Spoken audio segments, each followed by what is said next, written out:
Hey, it's Jennifer from Ordinary Nature, and I'm posting another free resource to give you a little bit of a taste of what forest bathing involves and how there's some out the door ways you can integrate this into your own life at no cost, and usually in places that are near to you, depending on where you live.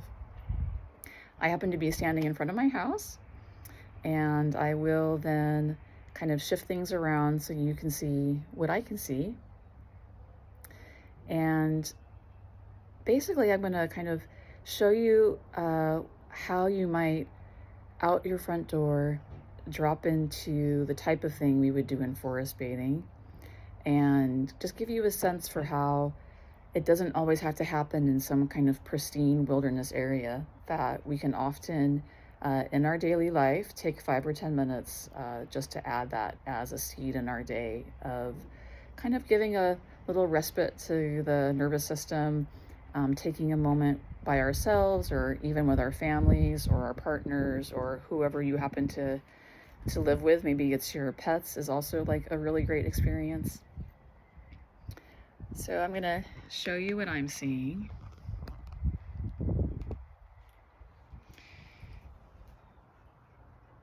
And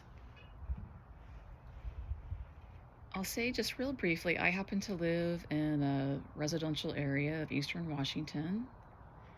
So our natural habitat here is shrub steppe desert, which you would never know looking at yards here. Are very lush, very rich gardens, lots of trees have been planted, and that happens to be because we are near the Columbia River and get free irrigation water. So people are able to have very different home spaces or park spaces or shared living spaces from what the shrub steppe desert would look like. So this is what I see when I walk out my front door, and I get that that's very specific to my context. I get that I'm extremely fortunate to have a house, to be able to walk out my door and see this. And I've lived in many types of situations, apartments, shared living, that kind of thing, and do want to encourage and also show you concretely how these things can be adapted. Maybe it is driving a few minutes or bicycling a few minutes to a park if you're in an urban area or in a residential area that doesn't have much in the way of things around you. Hopefully today I want to emphasize forest bathing at its heart is, in a way, kind of going deeper and slower with less. Okay? And so the first feature of that is pace.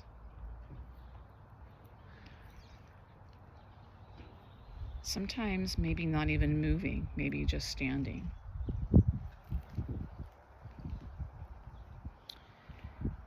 Letting oneself go very slowly. And if possible, like without a goal, which I know can be counterintuitive in today's world. We always have a destination or an aim or a goal. And forest bathing is very much about releasing that. So here we have some really vibrant rhododendrons, the state flower of Washington where I live. That's a very classic sign of spring.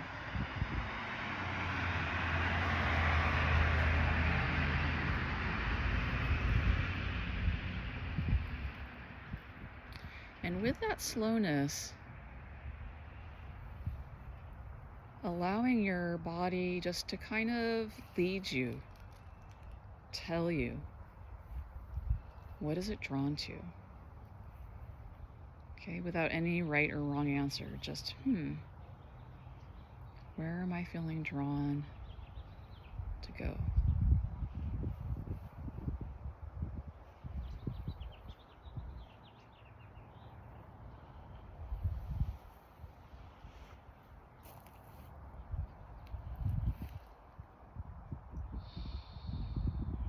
wherever you're drawn to,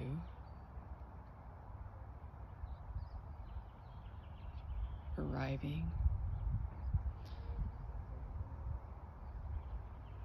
and moving through each of the senses in kind of an intentional, non-rushed way. And if you're able to, maybe closing your eyes, that can allow the other senses to kind of dilate and have more experience. And if you get dizzy at any time, you just kind of open your eyes, lower your chin, and restabilize yourself, and then close your eyes again.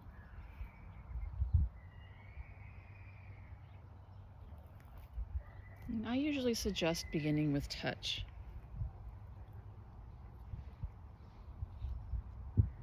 And touch, not grasping at things, but sort of just with gentle curiosity.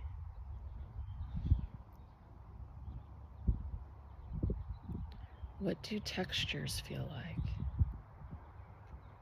What do you notice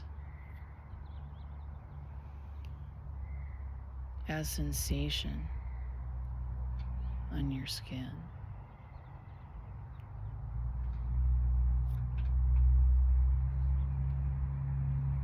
It doesn't even have to be named.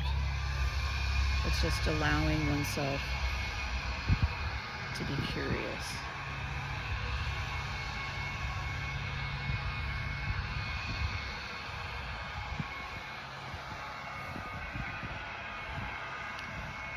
And then we'll shift to our nose. Right, and this is the ordinary, normal world. So my neighbor happens to have decided now is a good time to blow dirt off of his sidewalk. So we just sort of are like, okay, that is what it is. If you're in an urban environment, you would maybe have something else.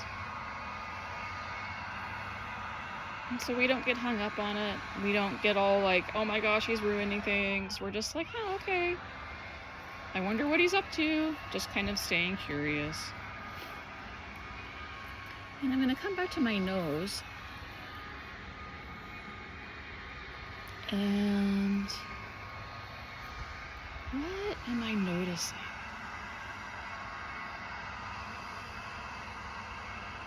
Am I noticing scent, temperature inside my nose?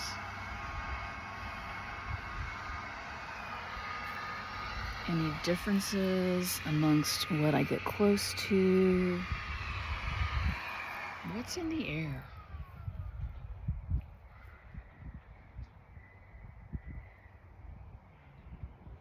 And then from my nose, I shift to my mouth.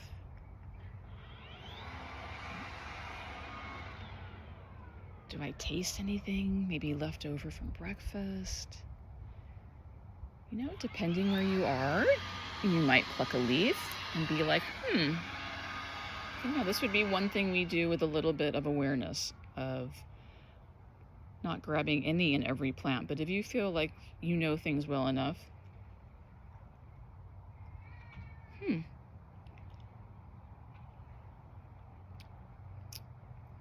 what does my tongue taste from that leaf?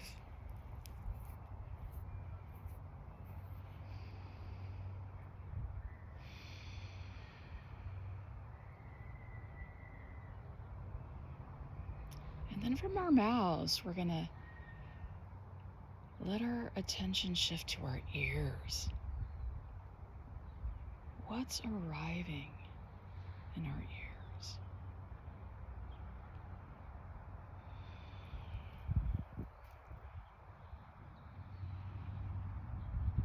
What are you noticing, right, in the full panorama of your soundscape?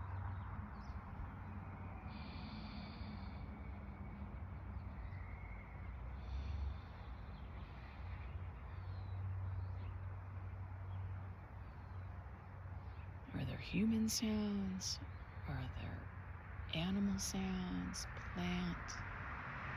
Right? It all counts.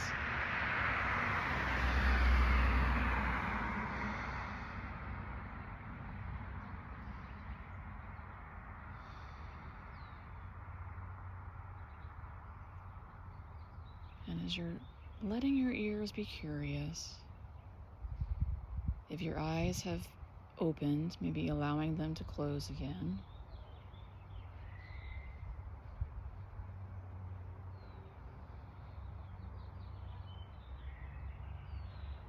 And now we'll let our eyes open.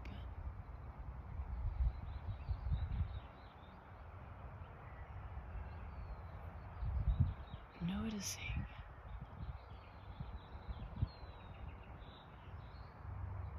what meets my eyes as I look anew.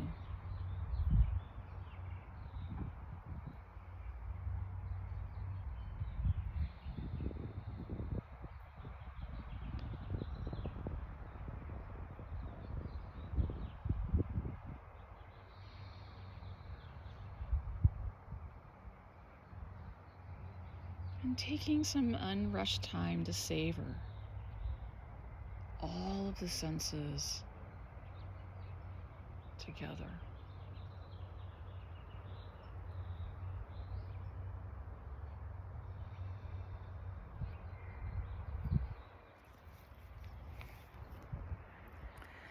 So that's about a 10-minute practice or experience. Sometimes the word practice I think is a little bit stuffy.